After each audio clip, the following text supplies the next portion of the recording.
सम्राट चौधरी और उपेंद्र कुशवाहा के बाद एक और बड़ा कुशवाहा नेता अब भारतीय जनता पार्टी के साथ जाने वाला है।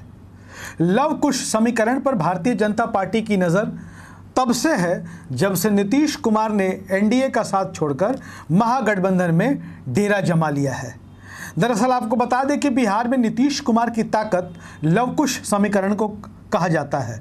लव कुश समीकरण यानी कि कोयरी कुर्मी, कोयरी यानी कि कुशवाहा जाति। आपको बता दें कि कुशवाहा बिरादरी बिहार में तीसरी बड़ी ताकत है। यादव और मुस्लिम ये दो पहले और दूसरे नंबर पर हैं।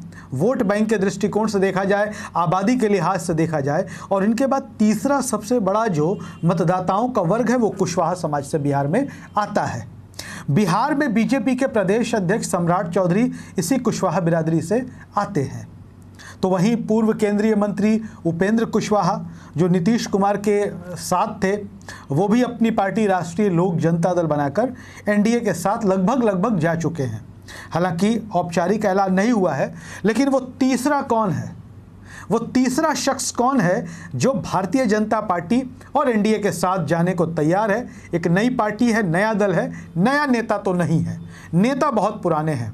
पूर्व केंद्रीय मंत्री नागमणि और उनकी पार्टी है शोषित इनकलाब पार्टी, और कहा जा रहा है कि नागमणि भी अब एनडीए का हिस्सा होंगे, उनकी पार्टी भी एनडीए में शामिल होंगी।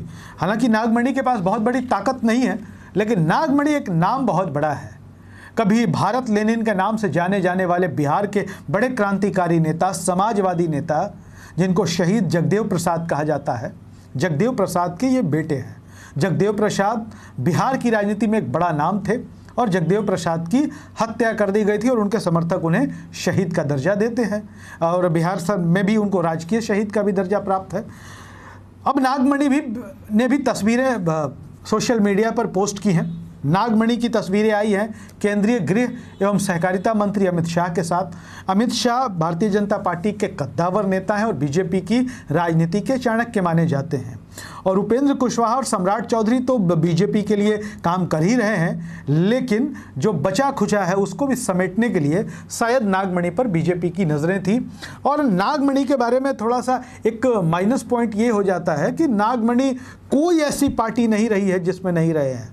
नागमणि अब तक 15-16 बार दल बदल कर चुके हैं, ये उनकी सबसे बड़ी कमज़ोरी है। कोई ऐसी पार्टी नहीं रही है जिसमें नागमणि नहीं रहे हों।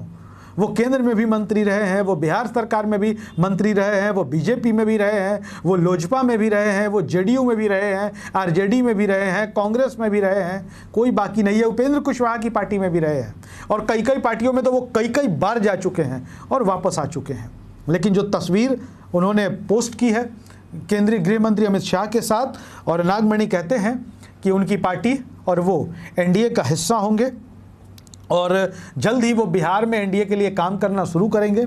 और नागमणि कहते हैं कि वो बिहार में एनडीए को मजबूत करेंगे। इसके साथ ही उन्होंने अपने स्वर्गीय पिता शहीद जगदेव प्रसाद की हत्या की सीबीआई जांच की मांग भी केंद्रीय गृह मंत्री अमित शाह से कर दी है।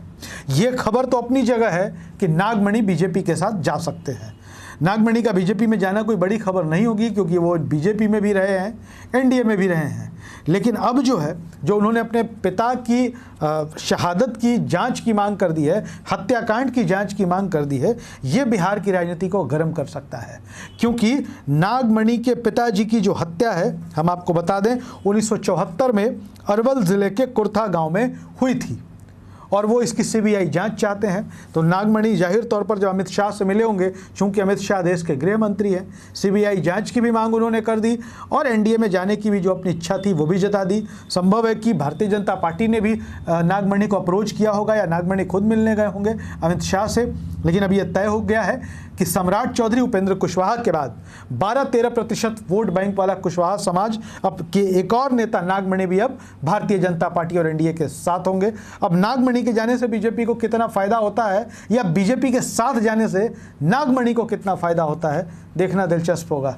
वीडियो कैसा लगा? अच्छा लगे तो शेयर करिएगा, कमेंट बॉक्स में अपनी राय ज़रूर लिखिएगा। धन्यवाद।